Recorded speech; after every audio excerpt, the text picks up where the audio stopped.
Hello, my name is Carrie Brown and I'm with the Central Mississippi Regional Library System. Today I'm going to be reading to you chapters 7 and 8 of Magic Treehouse, Sunset of the Sabertooth, written by Mary Pope Osbourne. Chapter 7, The Sorcerer's Gift. The sorcerer didn't speak. He stared through the eye holes of the owl mask. "Help us, please," said Annie. The sorcerer threw a rope into the pit. Jack grabbed it. "He wants to pull us up," said Annie. Jack looked up. The sorcerer was gone. "Where did he go?" Jack said. "Tug on the rope," said Annie. Jack tugged. The rope tightened. It began rising. "I'll go first," said Annie cheerfully. "Annie, this isn't a game," warned Jack. "Don't worry, I'll be careful." Jack gave her the rope. "Okay, but hold on tight," he said. Annie held the rope with both hands. She pushed her feet against the side of the pit. She rose into the air with the rope. She kept pressing against the side of the pit until she reached the top. Jack saw the sorcerer reappear and help Annie up. Then they moved out of sight. Jack was puzzled. The sorcerer had used both hands to help Annie, so who held the other end of the rope? "Wow!" came Annie's voice. "What's going on?" Jack wondered. The sorcerer came back and threw the rope down again.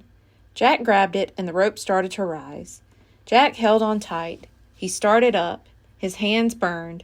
His arms felt as if they were being pulled out of their sockets. But he kept his hold on the rope and his feet against the side of the pit. At the top, the sorcerer pulled Jack onto the snowy ground. "Thanks," said Jack, standing. The sorcerer was tall. He wore a long fur robe. Jack could see only his eyes through the owl mask. "Hey!" Annie called. Jack turned. Annie was sitting on a woolly mammoth. Squeak! Peanut was sitting on the mammoth's head. The mammoth looked like a giant elephant with shaggy reddish hair and long curved tusks. The other end of the rope was around the mammoth's huge neck. "Lulu pulled us up," said Annie. "Lulu?" said Jack. "Don't you think she looks like a Lulu?" said Annie. "Oh, brother," said Jack. He walked up to the mammoth. "Hey, mammoth starts with M," said Annie. "Maybe Lulu's the special thing." "I don't think so," said Jack.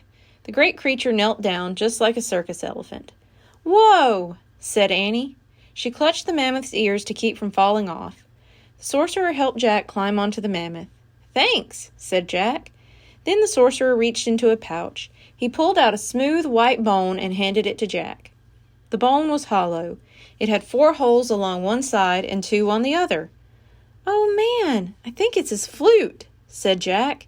"The book said they make flutes from mammoth bones." Jack tried to give the flute back to the sorcerer. "Nice," he said politely, but the sorcerer held up his hand. "He wants you to keep the mammoth bone," said Annie. "Mammoth bone," whispered Jack. "Hey, maybe this is the third thing." Jack looked at the sorcerer. "Do you know Morgan?" he asked. The sorcerer did not answer, but his eyes sparkled with kindness. He turned away from Jack and untied the mammoth's rope. Then he whispered in the ear of the giant woolly creature. When the mammoth stood up, Jack gripped Annie's coat to keep from falling off. He felt miles above the ground. He nestled behind Annie in the dip between the mammoth's head and huge curved back. The mammoth took slow, plodding steps across the snow, then picked up speed. "Where are we going?" said Jack as they bumped up and down. "To the treehouse," said Annie. "How does he know where it is?" said Jack. "She just knows," said Annie. Jack looked back. The sorcerer was standing in the snow watching them. But at that moment the clouds parted and the sun came out. Jack was blinded by sunlight on the snow. He squinted to see, but the sorcerer had vanished. Chapter 8, The Great Parade. The huge mammoth walked across the open plain. "Look," said Annie. She pointed to a herd of elk in the distance. They had great wide antlers. "There," said Jack as a herd of reindeer came into view. They pranced gracefully across the snow. Then a woolly rhino joined them on the open plain. Then a bison. The elk, reindeer, rhino, and bison moved along with them at a distance. They seemed to be escorting Jack and Annie back to the treehouse. The snow sparkled with sunlight. "This is a great parade," Jack thought. "Fantastic." They were getting closer and closer to the grove of tall trees. "I told you," said Annie. "Lulu's taking us home." But just then the mammoth let out a cry. All the other animals bounded off. Peanut started to squeak. Jack looked around. Behind them, the Sabertooth was slinking across the sunlit snow.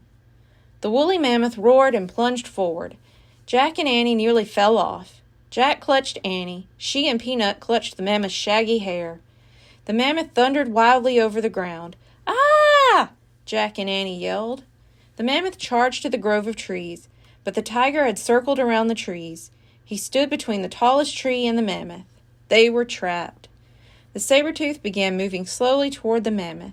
The woolly mammoth roared fiercely, but Jack knew a Sabertooth could kill any creature, including a mammoth. The huge tiger's head was down. His burning eyes were fixed on the mammoth. His long white fangs glinted in the sunlight. Thank you. Be sure to tune in next week for chapters 9 and 10. Goodbye.